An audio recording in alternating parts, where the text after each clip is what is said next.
L'univers est un spectacle fascinant que nous fait découvrir la NASA et l'Agence spatiale européenne grâce à ses télescopes spatiaux Hubble et plus récemment Kepler. Leurs caméras explorent un quasi-infini et montrent des phénomènes stupéfiants avec entre autres la découverte d'une multitude de galaxies aux couleurs et aux formes époustouflantes. C'est une révélation pour les scientifiques et un pas de géant pour l'astronomie. Dans la galaxie la Voie lactée, où se situe notre système solaire, les astrophysiciens découvrent également des exoplanètes, c'est-à-dire des planètes orbitant autour d'une étoile autre que le Soleil. Leur similitude avec notre planète Terre les rendrait susceptibles d'être habitables. La Voie lactée compte 100 milliards d'étoiles et l'univers observable au moins 100 milliards de galaxies, elles-mêmes incluant une multitude d'exoplanètes. Ces découvertes ont remis en question l'interrogation sur l'hypothèse de l'existence de formes de vie sur d'autres planètes. Et avec cette hypothèse revient l'interrogation récurrente sur l'existence des ovnis. Sont-ils un produit de l'imaginaire, un mythe ou une réalité ? Malgré la foison de photos à l'authenticité plus que douteuse que l'on peut trouver sur Internet, le sujet ne peut pas être traité avec dérision. Depuis la nuit des temps, les hommes ont leur regard tourné vers le ciel, interpellés par les diverses manifestations qu'ils peuvent y voir et avec des interprétations des plus diverses, souvent basées sur des croyances en des entités supérieures ou des puissances divines. Ainsi, par exemple, dans la mythologie grecque, les phénomènes naturels tels que le vent, l'orage, la foudre étaient provoqués par les dieux qui se manifestaient ainsi. Grâce à ces recherches et à ces découvertes, l'homme a pu démystifier bon nombre de ces phénomènes et approfondir la connaissance de son environnement. Mais des temps les plus lointains dans le ciel, d'autres visions plus allégoriques sont mentionnées dans les Écritures saintes de quasi toutes les religions et reproduites comme ici avec ces tableaux bibliques. Étaient-ce déjà des manifestations d'extraterrestres ou toujours de la mythologie ?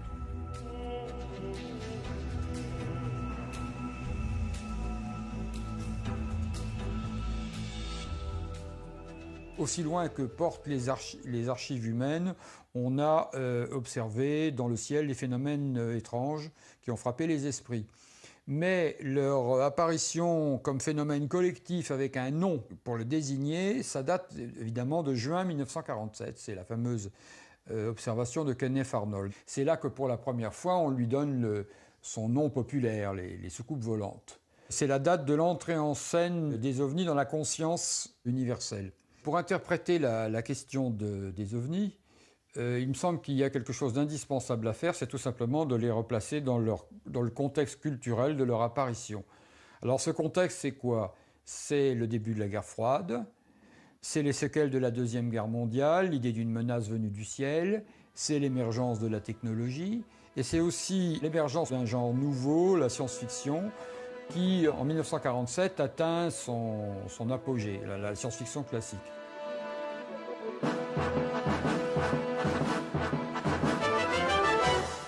La science-fiction apparut dans la littérature à la fin du XIXe siècle. Un des premiers ouvrages fut écrit en 1898 par le Britannique Herbert George Wells, La guerre des mondes. Il fut repris à la radio en 1938 par un homonyme qui est devenu célèbre, Orson Welles. L'émission simulant l'invasion de la planète Terre par des Martiens déclencha aux États-Unis une panique hystérique.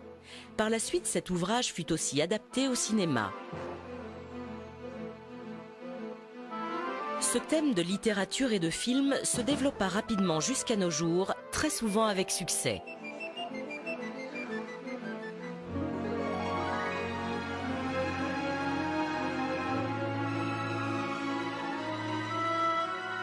Il a été l'objet d'une exposition à la Cité de la Science à la Villette début 2011. La science-fiction a mis en place un ensemble de représentations. Elle nous a familiarisés avec l'idée d'une invasion, d'une visite venue de l'espace d'êtres non humains. Alors, ce qui m'a frappé, c'est que la plupart des représentations qu'on lit aux ovnis, c'est-à-dire la forme des objets, leur comportement dans le ciel, les phénomènes technologiques mystérieux qui les entourent, les ovnis émettent souvent de puissants rayons de lumière, etc., le comportement que l'on prête à leurs occupants, enfin, tout ce que les ovnis sont censés produire lorsqu'ils interagissent dans notre environnement. Eh bien, tout cela a été décrit en détail par la science-fiction française et américaine dans les premières décennies du XXe siècle. C'est-à-dire lorsque les ovnis émergent, à partir de 1947, ils ont déjà été décrits. Alors là, il y a un phénomène vraiment, à première vue, très étrange. Comment est-il possible que, si les ovnis sont un phénomène réel, la fiction ait pu précéder à ce point-là la réalité? Et qu'est-ce que va faire la science-fiction? Elle va fournir un ensemble de stéréotypes, de représentations. Les ovnis, nous ne les connaissons qu'à travers un phénomène de témoignage, à part quelques très rares photos, d'ailleurs souvent difficiles à interpréter. Ce témoignage, nous essayons d'en tirer des représentations visuelles. Nous essayons de construire un portrait robot. Ce portrait robot, le point central est là, il a été créé à partir de matériaux imaginaires issus de la science-fiction. L'impression que j'ai, c'est qu'il est très difficile de nier qu'il y ait des manifestations non identifiées, qu'on observe dans le ciel, à proximité du sol et parfois même au sol, des phénomènes que l'on ne comprend pas. Bien avant le 24 juin 1947 et l'observation de 9 disques par Kenneth Arnold aux commandes de son avion, ce qui déclencha la vague de témoignages sur des visions d'objets volants non identifiés dans le ciel des États-Unis, Los Angeles avait été le théâtre d'une étrange manifestation. Alors que les USA étaient, après Pearl Harbor, en pleine guerre avec les Japonais, dans la nuit du 25 au 26 février 1942, plusieurs mystérieux objets volants non identifiés survolaient la ville. Pris pour des bombardiers nippons, ils furent pendant plusieurs heures la cible d'un déchaînement de tirs de DCA, et ceci sans résultat. Le lendemain, photo à l'appui, la presse faisait largement l'écho de l'événement en évoquant l'hypothèse d'un ovni.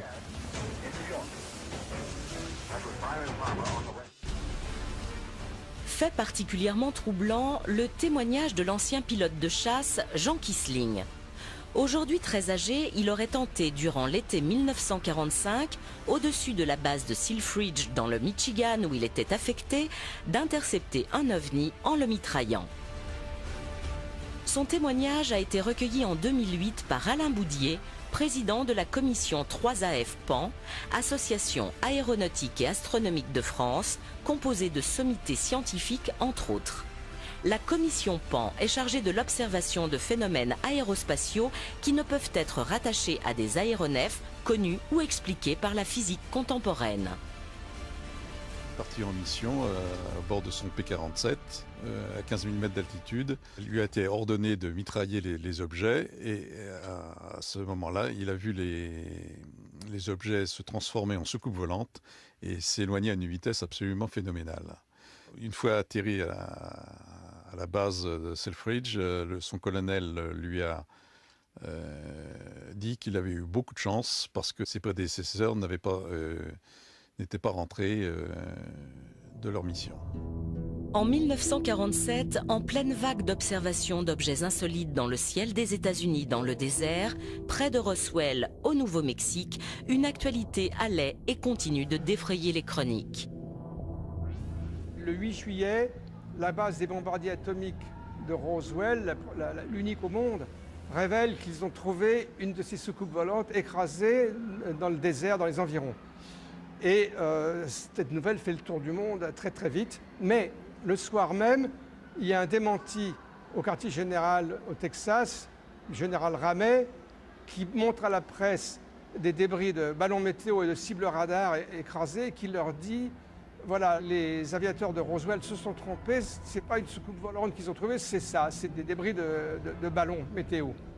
Et l'affaire est enterrée pour 30 ans. Jamais un officier de renseignement, l'officier de renseignement, imaginez, de la seule base atomique au monde, qui ne serait pas capable de reconnaître un ballon météo crevé et qu'il prendrait pour un disque volant. Non mais c'est absurde. Au début des années 90, il y a des enquêtes très sérieuses qui ont été faites. Il y a même le député du Nouveau-Mexique, Stephen Schiff, qui a réclamé une enquête au Congrès parce qu'il n'arrivait pas à avoir des réponses convenables de la part du Pentagone. Cette enquête a eu lieu. Ils ont conclu en 1995 qu'on avait détruit une grande partie des archives de Roswell sans aucune explication. Et ils ont dit l'enquête sur ce qui s'est écrasé à Roswell continue. Ça, c'est la commission d'enquête du Congrès américain. C'est officiel, si on veut, quand même. Mais le Pentagone a réagi en disant non, non, non, non. Oui, c'est vrai qu'on avait menti, c'était pas un ballon météo, mais c'était un énorme assemblage de ballons, le ballon Mogul. C'était très impressionnant. Et voilà, c'est ça qu'ils ont pris pour une soucoupe volante. Alors, ils ont écrit un livre de 1000 pages, incroyable, pour expliquer ça. Et en réalité, ils n'expliquent rien du tout. Il n'y a aucune preuve solide de ce qu'ils avancent. Ce livre tente principalement de justifier pourquoi avait été évoqué le crash de simples ballons météo au lieu des fameux ballons Mogul. Ceux-ci étaient destinés à observer les expériences nucléaires soviétiques. Ils étaient alors classés secret défense. Les deux affaires de Roswell, car il y aurait eu 2 crashs, ont fait la notoriété mondiale de la ville qui leur a donné son nom. Il reste à ce jour un mystère jamais réellement éclairci, ni par les explications des divers services du gouvernement américain, ni par les enquêteurs et les journalistes. Tous les acteurs de cette affaire n'ont cessé de varier dans les versions des faits, ou leur interprétation suivant les intérêts qu'ils pouvaient y trouver, ou leur croyance ou non en la visite d'extraterrestres.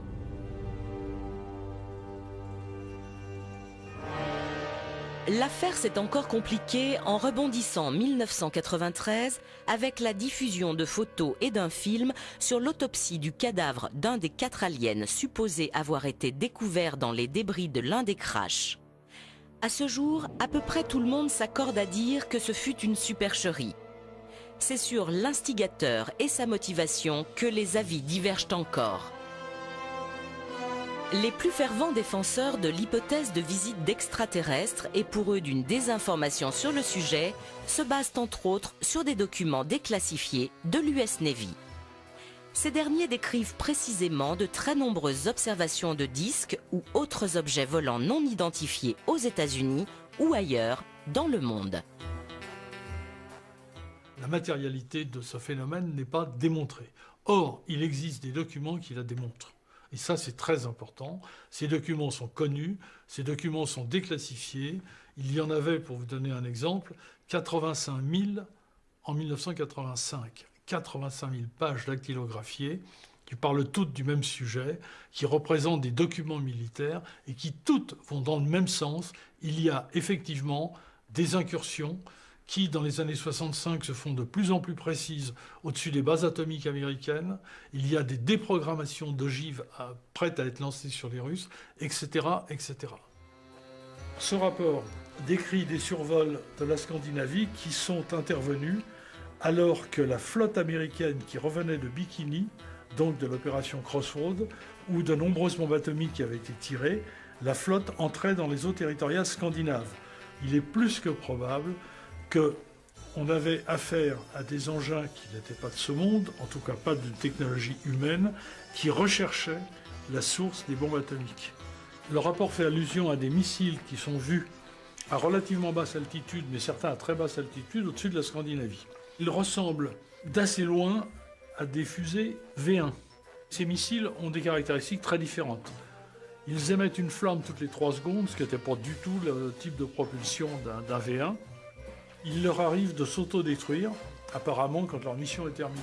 Mais il y a d'autres objets qui sont observés et qui sont précisés dans le rapport. Et parmi ces objets, il y a des grands cigares qui apparemment se tiennent en l'air sans propulsion visible, etc. Et au moins un engin dont la vitesse était mesurée à 2800 km/h en 1946. Si le phénomène du mystère des ovnis a débuté aux États-Unis, il s'est rapidement propagé sur toute la planète. Les témoignages abondent et quelques rares photos présumées authentiques ont fait l'objet en 2008 d'articles dans le journal anglais Daily Telegraph.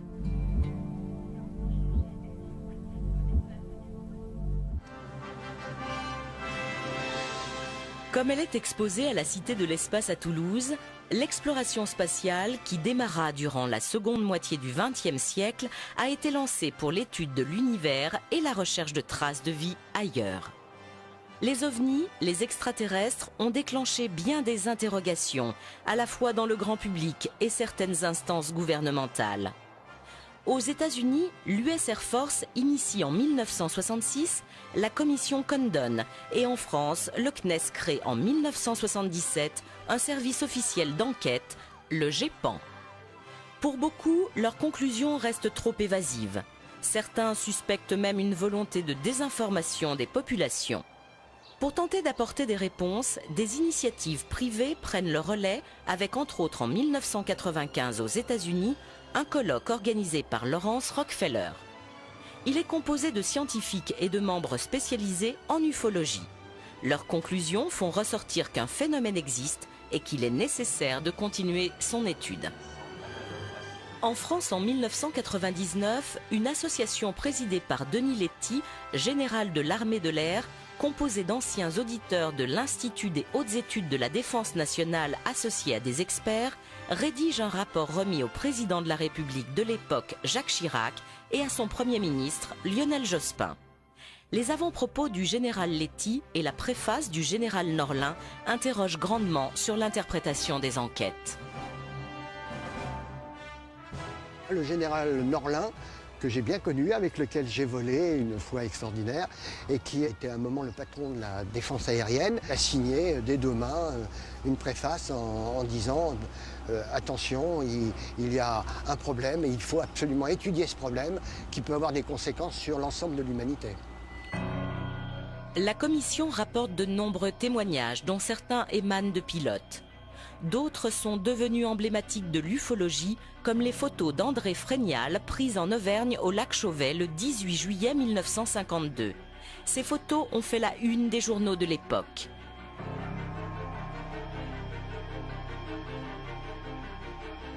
L'évocation de la rencontre du troisième type de Valençol laisse perplexe. Le témoin, Maurice Masse, raconte qu'au petit matin du 1er juillet 1965, alors qu'il travaillait dans un champ de lavande, il entendit un puissant sifflement. Cherchant à en découvrir l'origine, en contournant un mur de pierre, il entrevoit un engin en forme de ballon de rugby, de la grosseur d'une voiture et de couleur neutre mate. Il distingue aussi deux petits hommes accroupis qui se relèvent à son approche avant que l'un d'eux le paralyse en lui braquant une sorte de tube. L'enquête de gendarmerie qui suivit releva des traces laissées dans le sol et confirma la véracité du témoignage. Les rencontres du troisième type sont des faits rarissimes et lorsqu'elles sont étayées par des indices matériels, elles laissent particulièrement dubitatifs. Le rapport Cometa, confidentiel à l'origine, fut repris par un hebdomadaire national qui en tira un numéro spécial.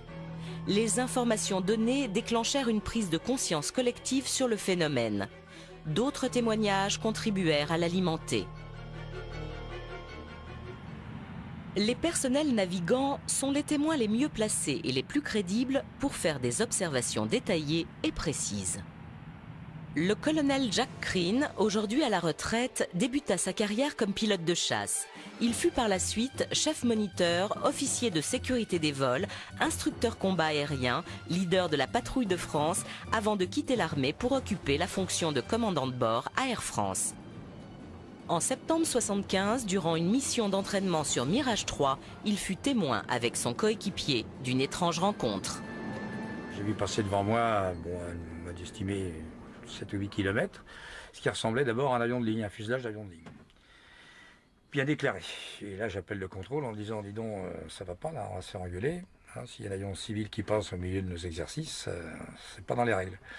Et le contrôleur me dit, j'ai pas de contact radar là-dessus. Je dis, moi, écoute, je vois quelque chose de gros et qui passe devant nous. Et mon équipier qui était en train de rassembler, je lui demande de confirmer, il me dit, oui, je vois bien, un avion là en face de nous. Et le contrôleur confirme qu'il n'a pas de contact radar. Cette chose-là passe devant nous.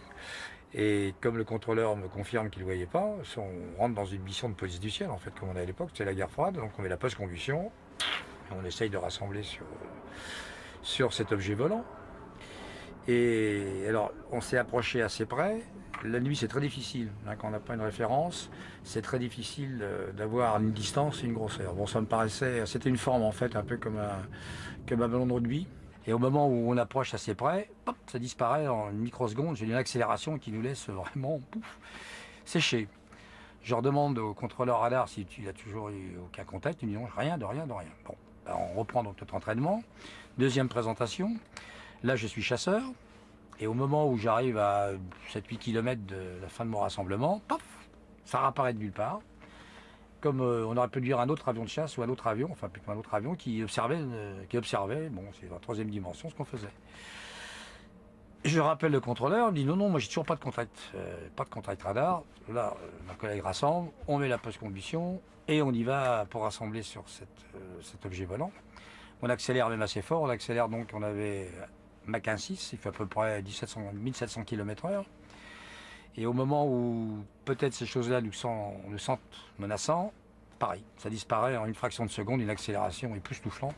Je demande au contrôleur s'il n'a toujours pas de contact radar, parce que ça fait quand même 2 fois que ça se présente. Il dit non, on refait un autre exercice, on se représente une 3e fois. La chose réapparaît de nulle part, en état d'observation, bon, non menaçante, mais qui est en train de regarder gentiment, parce qu'apparemment c'est intrigué par ce qu'elle est en train de faire. On essaye de rassembler de nouveau, de se rapprocher le plus vite possible. Moi, je me rappelle ce qui m'a intrigué, c'est que je voyais à travers son fuselage, j'avais des hublots assez grands, une lumière blanche, alors, extraordinaire. Je ne dirais pas céleste, mais vraiment une lumière blanche, et je voyais à l'intérieur. C'était une immense cavité blanche, et je voyais vraiment une transparence, ça m'a frappé. Mais ça disparaît aussi en un clin d'œil. Donc là, on manque de pétrole, on rassemble, on perce, comme on dit, on va se poser à Creil. Contrôleur, bon, le débriefing, il dit moi j'ai rien vu, bon. Et avec le collègue, on a dit bon, on dit rien non plus, puisque de toute façon, si on fait un rapport un peu circonstancié, on va choisir le psy, choisir le médecin, ou alors on est au secret, donc ça ne présente pas beaucoup d'intérêt. On était assez habitué à reconnaître ce qui se baladait dans le ciel, et ça, jamais rien vu d'autre de toute ma carrière aéronautique. Et j'ai jamais vu non plus des performances pareilles. Je ne pense pas qu'à l'heure actuelle, on a produit des objets volants qui sont capables de telle accélération et même du genre de manœuvre, puisqu'il est parti un petit peu donc des accélérations qui sont gigantesques. Alors donc la question que moi je me suis posée un peu, je me pose encore, si ça n'est pas terrestre, donc c'est extraterrestre. Alors qui est derrière ça? C'est la question. Jean Grellet commença sa carrière aux États-Unis comme pilote de chasse dans l'US Air Force, puis fut commandant de bord à Air France durant 20 ans.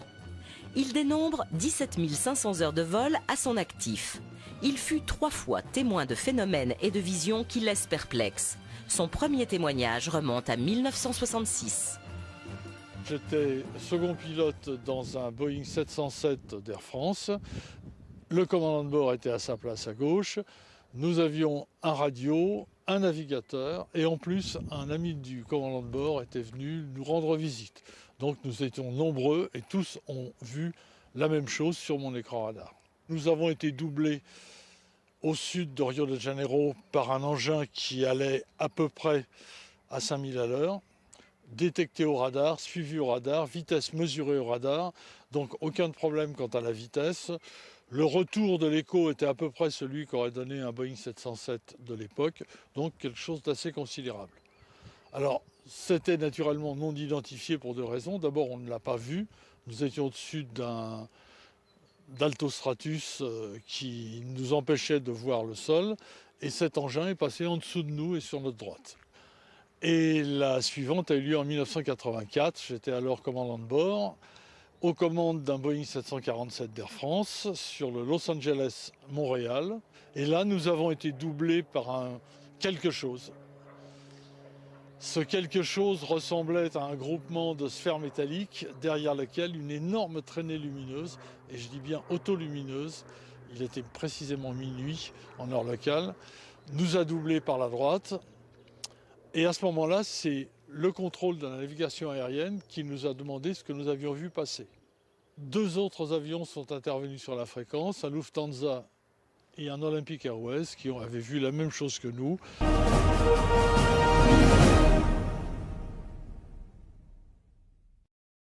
Mais qui étaient un petit peu plus loin de la trajectoire de cet engin.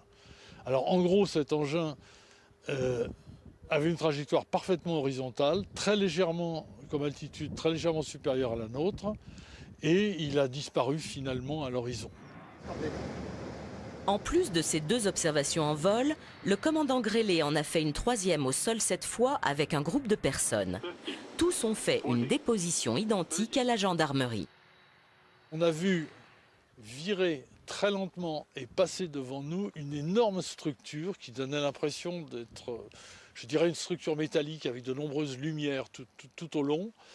Et cette structure portait à l'avant 2 phares dirigés à peu près vers le sol à 45 degrés, mais curieusement dont la lumière s'interrompait avant d'arriver au sol. Donc une lumière très dense et puis brutalement qui s'arrêtait. Et on avait l'impression que cet engin était propulsé par 2 faisceaux de lumière blanche qui m'ont un peu rappelé ce que j'avais vu à Los Angeles, je dois l'avouer. J'ai tendu ma main et l'engin couvrait cette surface, cette longueur à bras tendu. Mon voisin de droite qui était dans l'aéronautique a fait la même chose. Cet engin devait faire à peu près 300 mètres de long. Les déclarations sur des visions d'OVNI ne sont pas que du passé. L'été 2011 a été riche en témoignages.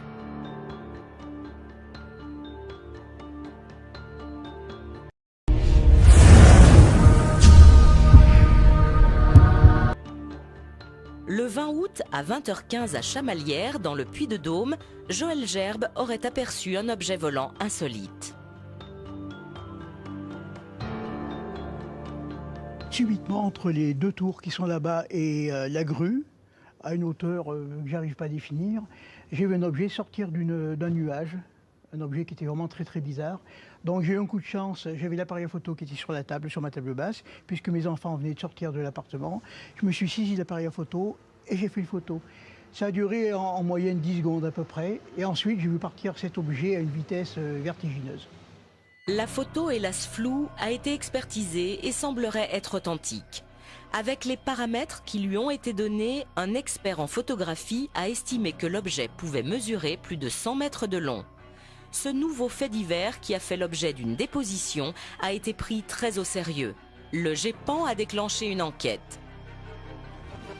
Le GEPAN est un des services du CNES, Centre national d'études spatiales. Le CNES a pour mission principale de proposer et de mettre en œuvre la politique spatiale de la France. Il cogère avec Arianespace et l'Agence spatiale européenne la base de lancement de Kourou en Guyane. Le GEPAN, qui est le seul organisme d'État au monde dédié à l'étude des phénomènes aéronautiques non identifiés, a tout naturellement été rattaché au CNES.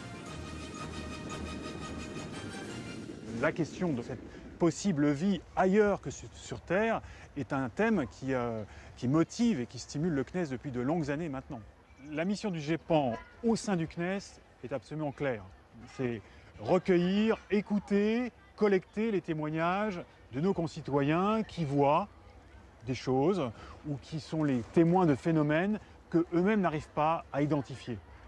Et avec les moyens qui sont les nôtres, les connaissances, la compétence, les scientifiques qui travaillent avec nous, les experts, nous essayons de donner des réponses aux questions que les gens se posent. Le GEPAN est en contact avec à peu près toutes les autorités nationales, la gendarmerie, la police, la météo, les chercheurs, l'armée de l'air. Alors les phénomènes aérospatiaux non identifiés, une fois qu'ils ont été collectés, analysés, archivés par le GEPAN, sont classés en plusieurs catégories. Donc, il y a des catégories de phénomènes qui sont totalement identifiés, qui sont classés en catégorie A. Il y a 4 grandes catégories. En catégorie B, on a les phénomènes qui sont pratiquement à 100%, je dirais, identifiés, mais que l'on ne peut pas reproduire. Ensuite, il y a toute une catégorie que l'on classe en catégorie C, des phénomènes qui, soit les témoignages sont trop succincts pour mener une enquête, ou il nous manque des informations importantes qui nous permettent d'aller plus loin dans les enquêtes. Et ensuite, la catégorie, effectivement, qui intéresse tout le monde, qui est la catégorie de phénomènes inexpliqués, qui est la catégorie D, dans laquelle se retrouvent les phénomènes qui sont inexpliqués, inexpliqués. Pourquoi? Au sens littéral du terme, c'est-à-dire qu'on a pu mener une enquête plus ou moins approfondie, mais les résultats et les conclusions de cette enquête ne nous ont pas permis quand même, malgré la richesse des informations, de classer le phénomène. Et le phénomène est quand même classé inexpliqué, avec un degré d'étrangeté, je dirais, plus ou moins élevé, quoi. Les bureaux du GEPAN se trouvent dans les locaux du CNES à Toulouse. C'est ici que sont reçus et analysés tous les témoignages. Depuis 2007, le GEPAN a ouvert au grand public sur son site internet ses archives de 30 ans. Depuis la création du premier GEPAN en 1977, on a recueilli à peu près 7000 témoignages qui sont des témoignages uniquement sur le territoire français et les dom-toms également. Et ces 7000 témoignages représentent à peu près 2500 cas, puisqu'on peut avoir plusieurs témoignages pour un seul cas. Ce qui est d'ailleurs intéressant, ça permet de faire des recoupements en termes de trajectoire, etc., quoi. Et actuellement, on reçoit à peu près 2 à 3 témoignages par jour. On s'astreint à avoir une démarche de méthode et de bien expliquer pourquoi on interprète cette observation comme ça et pourquoi on la classe dans telle catégorie. Une chose importante, on n'a pas de dossier secret, on publie tout ce qui nous est transmis. Aux restrictions près, il y a des catégories d'informations qui n'apparaissent pas dans nos dossiers quand ils sont publiés. Tout ce qui est information de nature privée à retrouver les gens. Les services du GEPAN sont extrêmement prudents pour formuler des hypothèses sur leurs enquêtes. Si on avait à la fois une corrélation visuelle de gens compétents qui sont habitués, comme les pilotes, entre guillemets, et d'une trace radar pris par les antennes au sol, effectivement, on pourrait penser qu'il y a bien quelque chose derrière, un objet. Alors après, tout reste à interpréter. Je dirais, cet objet, c'était quoi? Est-ce que c'était un ballon qu'on n'a pas su retrouver? Est-ce que c'était autre chose? Ça, on ne sait pas. Donc de là à corréler une observation d'un ovni, d'une soucoupe volante, il y a un pas que vous ne me ferez pas franchir. Ne confondons pas des hypothèses, de la fantaisie, de l'imagination avec une réalité. Et c'est là qu'il faut absolument s'arrêter en disant maintenant, je laisse partir mon imagination, très bien, alors on peut vraiment tout imaginer, tant mieux. Simplement, il ne faut pas réduire, du moins dire que ce produit de l'imagination eh bien, serait la réponse et l'unique réponse aux questions que nous posons aujourd'hui. Il faut accepter de ne pas savoir. La question du danger possible n'est pas du tout exclue, puisque l'armée de l'air fait partie des partenaires qui travaillent avec le GEPAN, et ça depuis longtemps. Il y a même eu des rapports qui ont été émis par certaines personnes, en leur nom propre, je vous le dis tout de suite, soulignant la possibilité de danger. C'est une analyse qui n'a pas été suivie par les autorités nationales actuelles. Il faut être vigilant. On est attentif, on regarde le ciel, on scrute le ciel, et on découvrira des choses qui ne sont peut-être pas du tout menaçantes. Pour la vigilance et donc la détection d'éventuelles intrusions d'objets volants non identifiés dans l'espace aérien français, les autorités et le CNES ont entre autres à leur disposition la défense aérienne nationale avec ses infrastructures. Au Mont-Verdun, à proximité de Lyon, la base 942 est le centre de détection et de contrôle. Elle supervise et conduit toutes les activités aériennes se déroulant dans l'espace aérien national. Pour cela, elle dispose de tout un système de maillage de radars civils et militaires dispersés sur l'ensemble du territoire.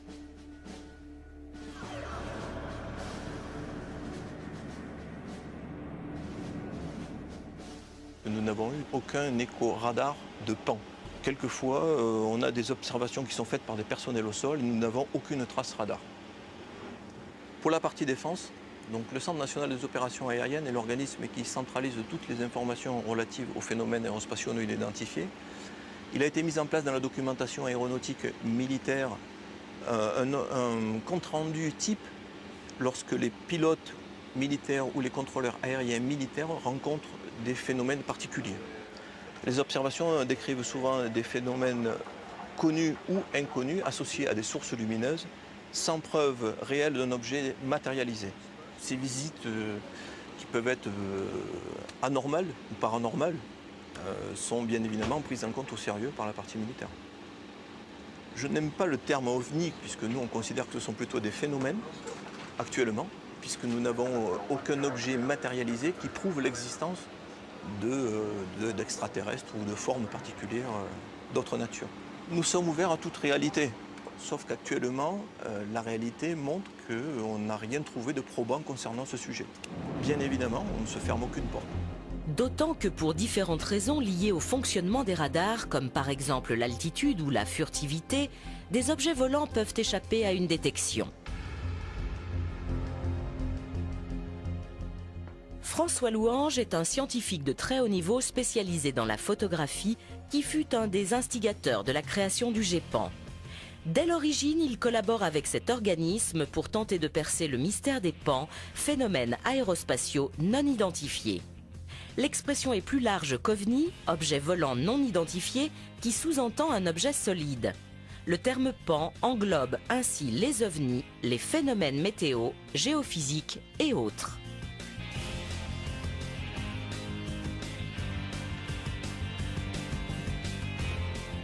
J'ai très vite pensé qu'il y avait certainement matière derrière cette question des ovnis à faire un travail, disons, scientifique, de recherche rationnelle pour essayer de comprendre ou de caractériser ces choses qu'on rapportait et qui n'avaient pas d'explication a priori. Je me suis spécialisé depuis plusieurs dizaines d'années sur l'analyse des clichés présumés d'ovnis, photos, vidéos, etc. Les gens ont toujours pensé, mais une vraie photo, c'est une preuve absolue. Et si on creuse un peu la question, on s'aperçoit que c'est exactement l'inverse. C'est-à-dire qu'une photo, et ça je l'affirme haut et fort, ne sera jamais la preuve de quoi que ce soit à elle toute seule. Jamais. Alors qu'est-ce qu'on peut faire avec une photo, vous me direz ? Ce qu'on peut faire, c'est, dans un premier temps, essayer de trouver son explication. Alors il y a plusieurs étapes à ça, mais on peut commencer par essayer d'éliminer les causes, j'allais dire, naturelles. Il peut y avoir des phénomènes naturels qui donnent des résultats extraordinaires.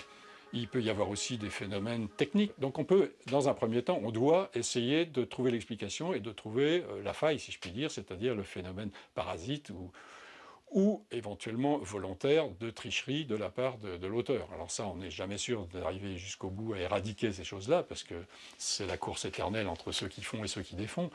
Mais disons qu'on peut quand même très souvent mettre en évidence qu'il y a eu trucage.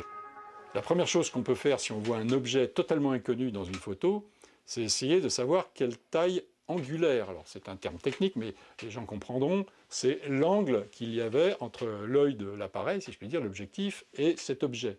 Ça, on peut le déterminer si on connaît les caractéristiques de l'appareil de prise de vue. Chose qui est très facile avec la photo numérique, puisque tout ce genre de données, même si les gens ne le savent pas, sont incluses dans la photo. C'est-à-dire qu'il y a des fichiers dedans qui vous disent ça a été pris avec un Nikon ou un appareil de telle marque et dans telles conditions, et la focale était de temps. Bon. Si on a ces informations, on peut, d'une façon très simple, et avec l'informatique c'est encore simplifié, calculer la taille angulaire d'un objet. Et quel est le problème après ? C'est toujours le même, c'est savoir si c'était un objet très gros dans le ciel, loin, ou si c'était un objet tout petit à côté de l'objectif. Et là, on fait jouer ce qu'on peut. C'est-à-dire que dans certaines circonstances, on a des informations de nature physique qui permettent de dire que l'objet n'était pas plus loin que tant ou pas plus près que tant. Alors là, je ne vais pas rentrer dans les détails, mais ça joue sur les conditions de diffusion atmosphérique, sur le fait que l'objet était sombre ou était lumineux, sur un certain nombre de choses. Nous sommes là devant un cas photographique qui a été montré à maintes reprises, y compris par moi-même, qui est un exemple de photos à la fois d'une catégorie pas très intéressante, c'est-à-dire des photos dans lesquelles il n'y a rien d'autre comme source d'information, parce que c'est le cas, et qui est malgré tout, dans ce cas-là, intéressante à cause de la richesse de l'information. Ce n'est pas une petite tache blanche, ce n'est pas un petit point noir. Cette photo a été prise à Costa Rica par un organisme de géographie qui photographiait le pays. Vous savez, on prend des avions très stables qui prennent une photo toutes les temps de secondes. Mon ami Jacques Vallée a emprunté le négatif original et me l'a apporté. À l'époque, je travaillais avec un laboratoire de la Défense nationale et nous avions un objet extrêmement rare à cette époque qui était un vrai scanner. Les scanners n'existaient pas dans le public du tout. Il devait y en avoir 2 ou 3 par pays.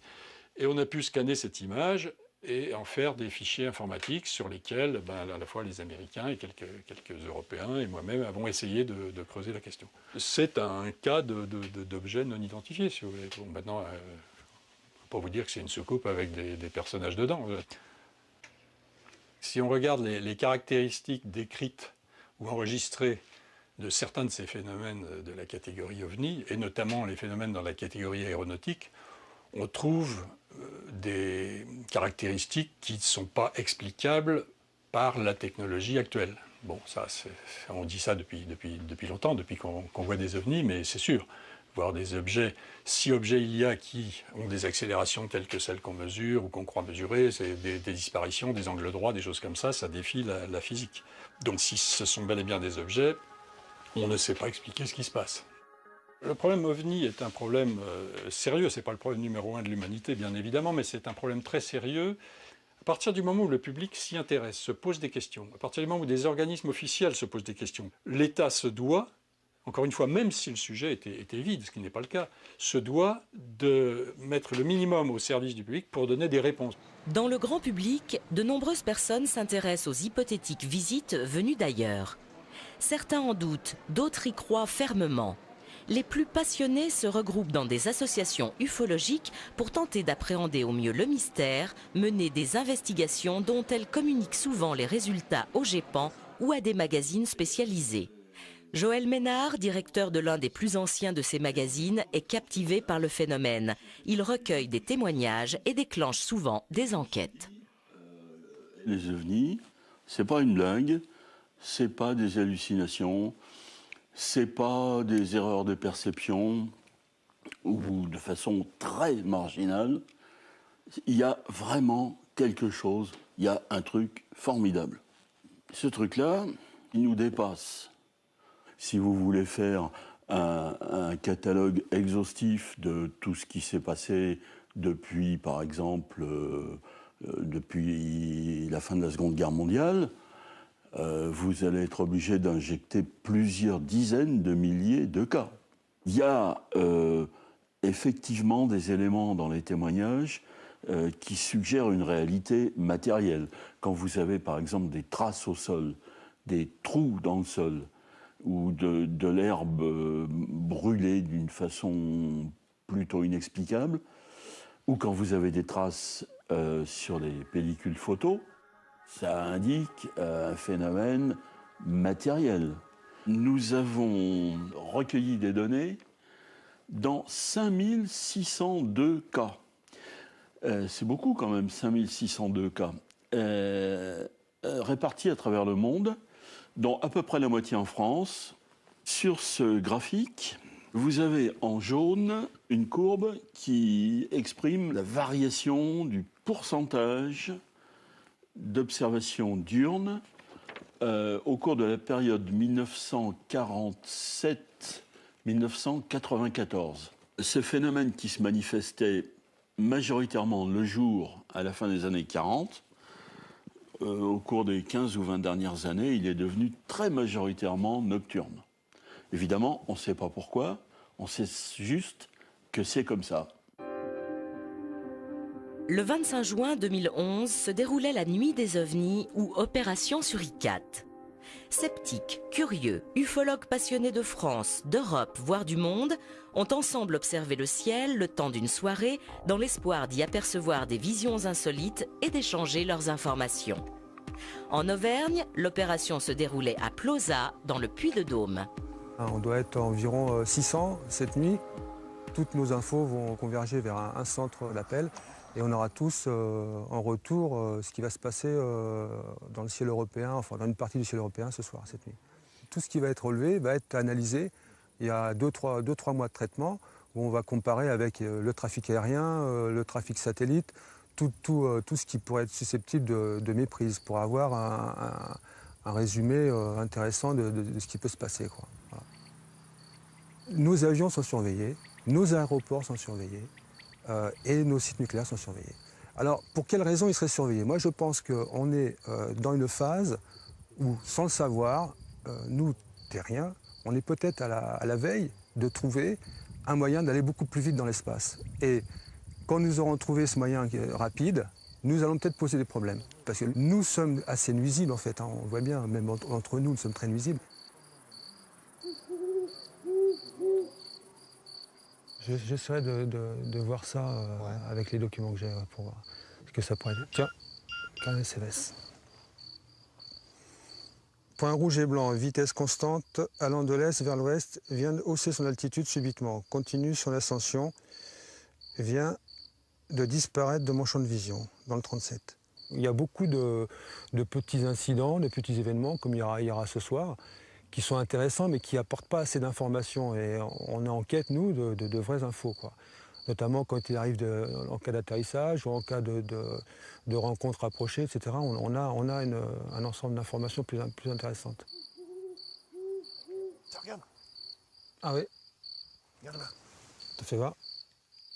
Ah oui, c'est un objet lumineux qui est en train de passer, regarde. C'est éteint, là. C'est peut-être une rentrée atmosphérique, mais là, non, je dirais pas une rentrée atmosphérique. Ça avait un peu une trajectoire un peu désordonnée, alors c'était un peu bizarre. Depuis 1954 et la vague d'OVNI qui aurait déferlé sur la France, le phénomène défraya épisodiquement les chroniques des médias. Bien que moins importants en nombre que durant cette fameuse année, les témoignages continuèrent et continuent d'affluer, attisant la curiosité de journalistes dont certains se sont particulièrement investis dans le sujet. Sur les ovnis, on sait qu'il y a une énigme, on sait qu'il y a maintenant des cas qui restent absolument insolubles, qui laissent penser qu'il y a une composante physique, qu'il y a une composante technologique qui n'appartient peut-être pas à la Terre, qui fait qu'on est tenté d'avoir des hypothèses qui nous mènent vers les solutions extraterrestres. À partir du moment où on peut imaginer que des véhicules se déplacent dans l'atmosphère terrestre, ils peuvent très bien se déplacer également sous la mer. On peut imaginer une technologie qui permet cet état de choses. On les appelle les OPNI, objets plongeants non identifiés, car bien souvent, ce qui a été noté par les équipages, à la fois de marine internationale, c'est l'objet qui se déplace dans le ciel et qui d'un seul coup plonge dans la mer. Les ovnis, on sait avec certitude qu'il y a une question qui est posée par cette présence insolite, qui est une présence indéfinissable, mais techniquement qui est quelque chose sur lequel il faut compter et sur lequel il faut réfléchir. Ça devient urgent. Pour l'évitement qu'auraient d'éventuels visiteurs à notre égard, des scientifiques évoquent un respect et une précaution. Les extraterrestres voudraient éviter un choc brutal et dévastateur entre deux civilisations de niveaux très différents. Quant à la diversité des formes des ovnis, certains l'expliquent en évoquant l'éventualité de plusieurs origines stellaires des aliens. Moi, je suis persuadé qu'on est évidemment toujours observé par une ou plusieurs civilisations extraterrestres, parce que je suis intimement persuadé que nous ne sommes pas seuls dans l'univers et que la vie extraterrestre foisonne. Il y a probablement des milliards de mondes habités dans l'univers. Et comme notre civilisation technologique, elle a démarré au début du XXe siècle, donc on a en gros un siècle de progrès technologique un peu significatif. Et notre planète a 4,5 milliards d'années. L'univers a 13,7 milliards d'années. Donc on peut imaginer des civilisations qui sont nées des milliards d'années avant la nôtre. De quoi serait capable une civilisation qui n'aurait que 5000 ans d'avance par rapport à la nôtre?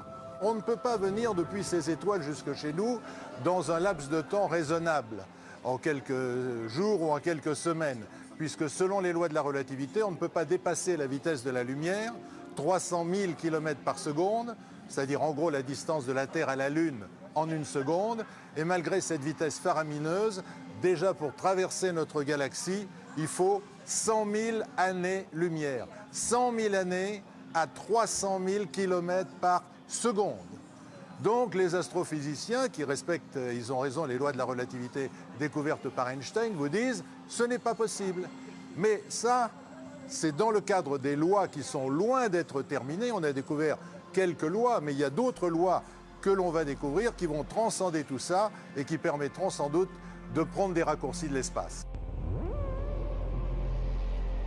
Depuis fin septembre 2011, la découverte de physiciens du CERN de Genève pourrait remettre en question la théorie d'Einstein sur la relativité. Désormais, si cette découverte était bien confirmée, en reconsidérant la notion du temps telle qu'on la connaît, les voyages interstellaires entreraient dans le domaine du possible. On pourrait alors imaginer que d'hypothétiques civilisations bien plus anciennes que nous et situées dans d'autres systèmes solaires auraient pu maîtriser cette science et la mettre en application.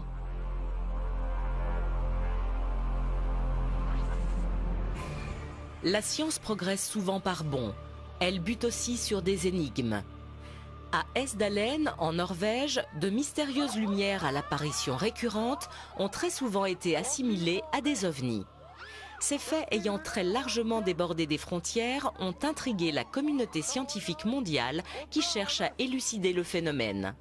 Les phénomènes qui sont observés dans la vallée d'Esdalen sont des phénomènes lumineux qui ont été observés par de nombreux témoins. Il y a des témoignages historiques, des écrits historiques, et donc on ne peut pas nier la véracité de ces phénomènes lumineux. On est face à des phénomènes inexpliqués et notre objectif scientifique est de les comprendre. Pourquoi les comprendre? Tout simplement parce que ça fait partie de la connaissance de la Terre, de la connaissance du vivant, qu'il faut bien aller au-delà pour pouvoir se propager dans l'avenir. D'autre part, si on parvient à comprendre ces phénomènes lumineux, il est possible qu'on puisse les rapprocher de certains phénomènes, cette fois-ci aérospatiaux non identifiés, les PAN. Et c'est pour ça que si on arrive à comprendre une petite partie de ces phénomènes, on peut peut-être répondre à certaines questions que se pose le GEPAN sur des PAN. On va faire des investigations dans la vallée d'Esdalen pour ces phénomènes lumineux, mais ces phénomènes lumineux n'ont rien à voir avec des ovnis. Et on va essayer de les comprendre, de comprendre leur mécanisme. Après, nous chercherons à comprendre l'origine de ces phénomènes et de les rapprocher avec certaines observations qui sont dites phénomènes aérospatiaux non identifiés, voire ce que vous appelez ovnis. Mais en premier lieu, ce qui est observé à Esdalen ne sont pas des ovnis. Simplement, la vie extraterrestre et autres est un sujet qui semble important d'étudier. Il y a des points quand même qui sont forts puisqu'il y a de nombreux témoignages sur des phénomènes aérospatiaux non identifiés qui sont relatés par des témoins nombreux et fiables. Donc je pense que ce sont des études à poursuivre dans le futur.